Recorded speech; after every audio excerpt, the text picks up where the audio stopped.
August 2003. Across Europe, the air stops moving. The sky turns white. The thermometers begin to climb, and then they refuse to come down. In Paris, the pavement is hot enough to blister bare feet. In Lisbon, forests are burning so fiercely that the smoke reaches Madrid. In Milan, hospitals are quietly running out of body bags. And in apartment blocks across the continent, alone in small rooms with the windows closed against a sun they no longer trust, tens of thousands of elderly Europeans are dying. They die slowly. They die quietly. They die one by one, in beds, in armchairs, in bathtubs filled with tepid water, and almost nobody notices until the morgues are full. By the time autumn arrives and the bodies have been counted, the number is staggering. 70,000 excess deaths across Europe in a single summer, more than any terrorist attack, more than any flood, more than any earthquake the continent has seen in modern history. And the cause was not a virus, not a war, not a single dramatic catastrophe. The cause was the weather, and a series of human decisions that turned the weather into a slaughter. This is the story of the heat wave that killed 70,000 people, and why almost nobody in power saw it coming until it was already over. To understand what happened in the summer of 2003, you first have to understand what Europe believed about itself. For most of the 20th century, the European continent had a reputation, both at home and abroad, for being meteorologically gentle. Compared with the deserts of North Africa, the tornado alleys of America, or the typhoon corridors of Asia, Europe was a place of moderate seasons, mild winters along the Atlantic, warm but rarely violent summers, predictable rainfall, the kind of climate that built outdoor cafes and stone houses without insulation and lecture halls without air conditioning. That reputation shaped almost every decision Europe had ever made about its buildings, its hospitals, its retirement homes, and its emergency services. Air conditioning, by the standards of 2003, was a luxury. In France, fewer than 5% of households had any form of mechanical cooling. In Germany and Italy, the number was similarly low. Care homes for the elderly were designed to retain warmth in winter. Their thick walls, their small windows, their tight courtyards made them excellent at holding heat in, which meant they were also excellent at holding heat in. And then there was the calendar. August in France, August across much of southern Europe, was sacred. It was the month when the country shut down. Doctors went on holiday. Pharmacists closed their shutters. Government ministries operated with skeleton staff. Hospital wards reduced capacity. Family members traveled to the coast, leaving elderly parents alone in city apartments with the promise that they would be back in September. For generations, this had worked. The weather had cooperated. August was warm, sometimes uncomfortable, but it had never been a killer. The summer of 2003 was going to break that pattern in a way that nobody, at any level of government, was prepared for. And the warning signs, in hindsight, had been visible for months. In June 2003, temperatures across Western Europe began to rise above normal. Not dramatically at first, a few degrees here, a few degrees there. The kind of warm spell that makes the newspapers run cheerful photographs of children eating ice cream. By early July, the heat had become more persistent. The continent was sitting underneath what meteorologists call a blocking high, a stationary dome of high-pressure air that pushes the jet stream northward and refuses to move. Under a blocking high, the weather does not change. The same air mass sits in the same place for days, then weeks. Each day, the sun bakes the ground. Each night, the ground releases that heat back into the atmosphere. The air dries out. The soil dries out. Vegetation begins to wither. And because the jet stream has been pushed away, there are no storms, no fronts, no cool Atlantic systems coming in to break the pattern. The dome simply holds. By the end of July, the soil moisture across France, Germany, Italy, and Spain was at record lows. The land could no longer cool itself through evaporation. Every kilojoule of solar energy that hit the ground went directly into raising the air temperature instead of being absorbed by moisture in the soil. This is the moment when a hot summer becomes something different, something self-reinforcing, something that meteorologists later described as a feedback loop that the continent had no defense against. Then came August. The first week of August 2003 produced temperatures that European weather records had never seen before. On the 4th of August, the city of Auxerre, in central France, recorded a temperature of 41 degrees Celsius. On the 8th, the village of Roth, in southern Germany, hit 40.3. On the 10th, the town of Amarellia, in Portugal, reached 47.3 degrees Celsius, the highest temperature ever recorded on Portuguese soil. On the same day, Faversham, in the English county of Kent, registered 38.5 degrees Celsius. It was the first time in recorded British history that the country had crossed the 38-degree threshold. The Met Office stood by the reading. It still stands. These were not numbers from a desert. These were numbers from Yorkshire, from Bavaria, from the Loire Valley, from places where, until that month, the upper bound of summer had always been a comfortable 30 degrees. The continent's infrastructure, its trains, its power grids, its hospitals, had been built to operate inside an envelope that the atmosphere had just torn open. The French railways began to fail first. The steel rails, designed for a climate that rarely passed 35 degrees, began to buckle. Speed restrictions were imposed across the network. Trains ran late, then later, then not at all. In central Paris, the pavement temperatures climbed past 60 degrees Celsius in direct sunlight. The metro, which has almost no ventilation in many of its older stations, became dangerously hot. Commuters fainted on platforms. The Eiffel Tower, made of iron, expanded by nearly 15 centimeters. In the Alps, glaciers began to melt at rates that geologists had never measured. Climbing routes on the Matterhorn were closed because the permafrost holding the mountain together was thawing, releasing rockfalls that killed climbers.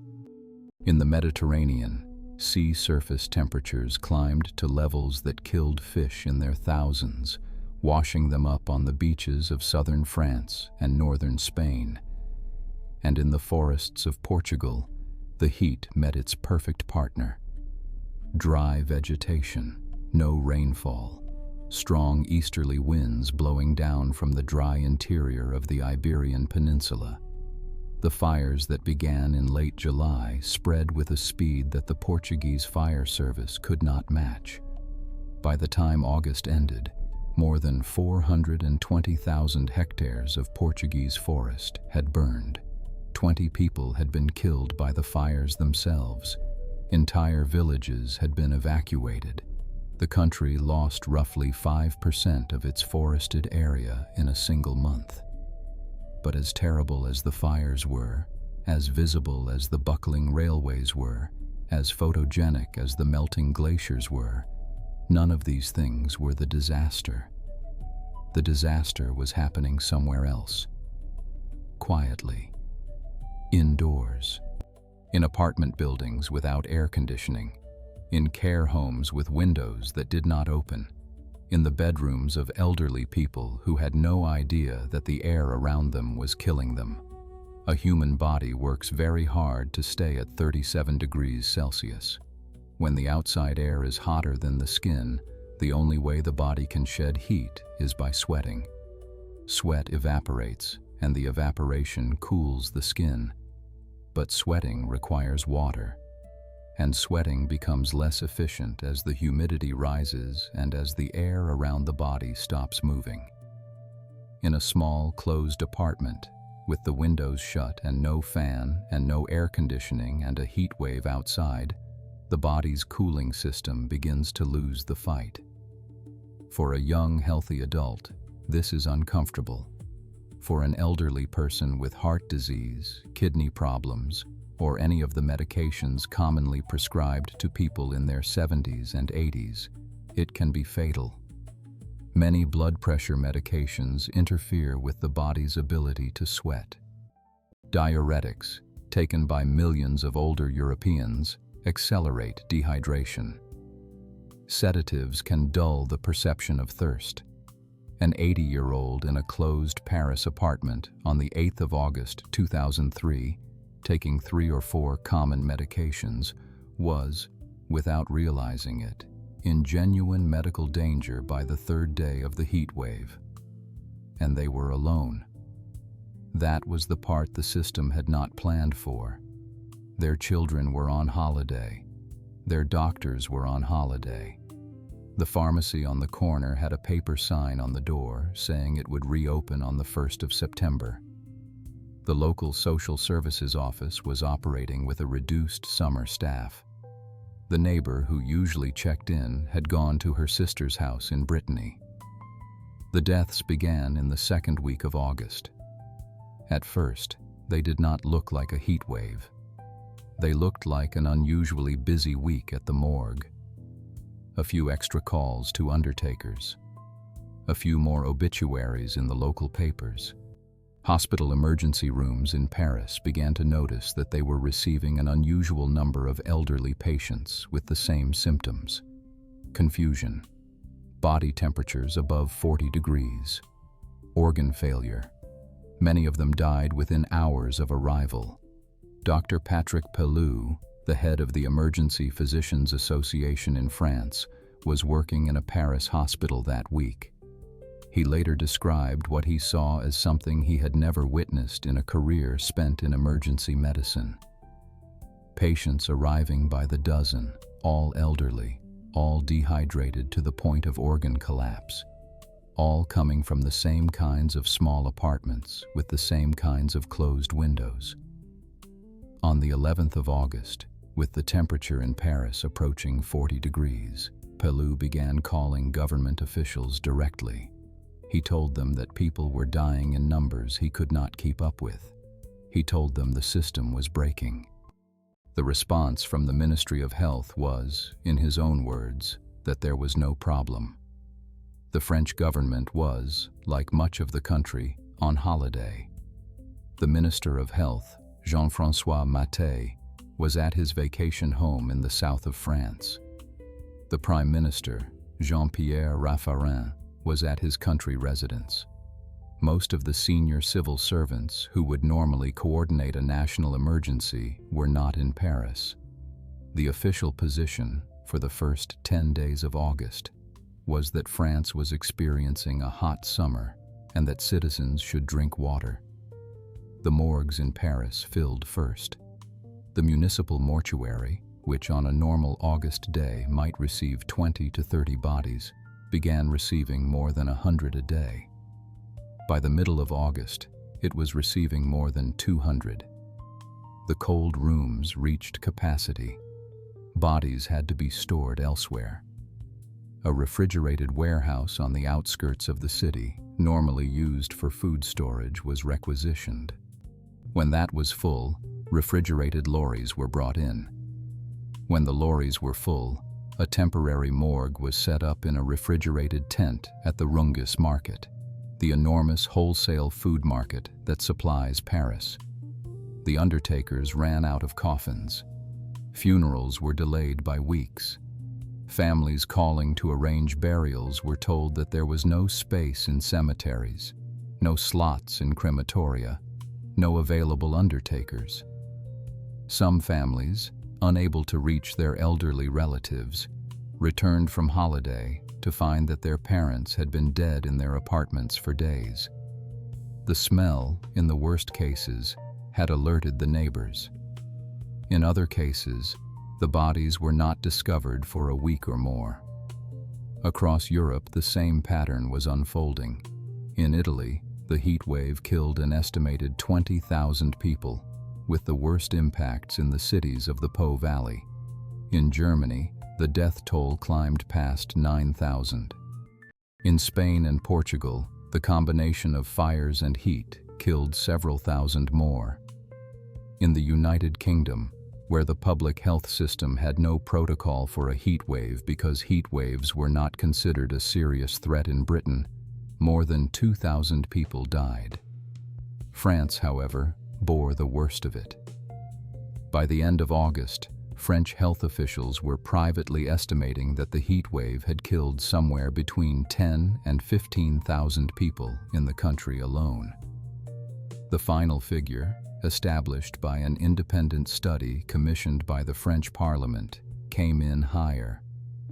14,800 deaths in France, almost all of them in a 2-week window in August.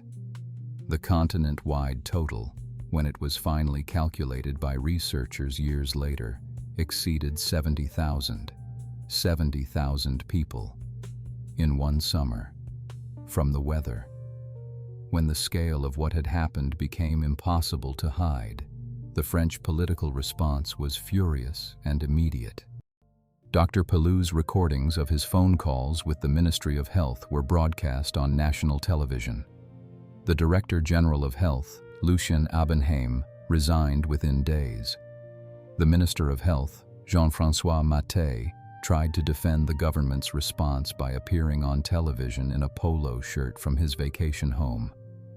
The image of a minister in casual summer clothes explaining why thousands of his constituents had died alone in their apartments became one of the defining political photographs of modern French history. Maté did not survive the next cabinet reshuffle. The official inquiries that followed found a series of failures so systematic that no single person could be blamed. The early warning systems for heat waves had not existed because heat waves had not been considered a public health threat. The lines of communication between hospitals and the Ministry of Health had not functioned in August because most of the people on those lines were on holiday. The social services responsible for checking on isolated elderly people had been operating at reduced capacity. The retirement homes had not been required under any law or regulation to provide cooled rooms. And at the broadest level, French society itself had been organized around the assumption that nothing serious happened in August. That assumption had become, over the decades, so deeply embedded in the country's institutions that it took thousands of deaths to dislodge it. The changes that followed were sweeping. France introduced a national heatwave plan, the Plan Canicule, which is now activated every summer. Local authorities are required to maintain registers of elderly and vulnerable residents who can be checked on during extreme heat. Retirement homes are required to have at least one cooled room. Hospitals are required to maintain summer staffing levels capable of handling a heat emergency. The National Weather Service operates a tiered warning system that triggers automatic public health responses. Germany, Italy, Spain, the United Kingdom, and most other European countries adopted similar systems in the years that followed. The European Union, working with the World Health Organization, developed continent-wide guidelines for heat-related illness. A generation of doctors, nurses, and emergency planners came out of the summer of 2003 understanding something that the previous generation had not been taught. That extreme heat is a mass casualty event, and it has to be managed as one. And yet, in the years since, the heat waves have kept coming. The summer of 2019 set new temperature records across France and the United Kingdom. The summer of 2022 set new records again. Across Europe, every recent decade has been hotter than the one before. Climate scientists who study the European climate now describe the conditions that produced the 2003 disaster as something that, in the climate of the late 20th century, would have been expected perhaps once in 500 years. In the climate of the 2020s, the same scientists estimate the same conditions can be expected every few years. The systems that France and its neighbors built after 2003 are saving lives. The death tolls from the heat waves of the 2010s and 2020s, though still significant, have been a fraction of what they would have been without those systems in place. But the underlying physics of the atmosphere does not negotiate. The blocking highs are getting stronger. The soil is drying out earlier in the season. The Mediterranean is warming. The Alps are losing their snow cover. And the buildings of Europe, the apartment blocks and the care homes and the hospitals, are still, by and large, the buildings that were built for the gentler climate of the 20th century. Which means that the question is no longer whether another summer like 2003 is coming. The question is when and how many of the lessons of that summer have actually been learned, and by whom. In the small Paris apartment where an 83-year-old woman named Paulette died alone on the 12th of August, 2003, the windows were closed. Her son, who found her 4 days later when he came back from holiday, would later describe what he saw in the room as something he could not stop seeing for years. She had been a schoolteacher. She had survived the German occupation. She had raised 3 children. She had lived through almost every major event of 20th century France. And she died in a closed bedroom because nobody had thought to tell her to open the window, and because the system that should have been checking on her was on holiday. 70,000 stories like hers, across one summer, on one continent. The heat did not kill them on its own. The buildings killed them. The medications killed them. The empty offices killed them. The shut pharmacies killed them. The assumption that August was safe killed them. The heat was simply the trigger that exposed everything that was already broken. And that, more than the temperature records, more than the burning forests, more than the buckled railways, is the real story of the European heat wave of 2003. It was a disaster that nobody saw coming because nobody was looking, in a season when nobody was working, against a threat that nobody had taken seriously, in a continent that believed it was protected by its own moderate weather. The heat ended that belief. What it built in its place is still being tested every summer that passes. If you made it this far, thank you for being here. Stories like this one don't end when the heat does. They stay with the families who lived through them, and with the doctors and nurses who watched their wards fill up faster than they could empty them. So if this video meant something to you, take a moment to like, comment, and subscribe. Every bit of support helps these stories reach the people who need to hear them.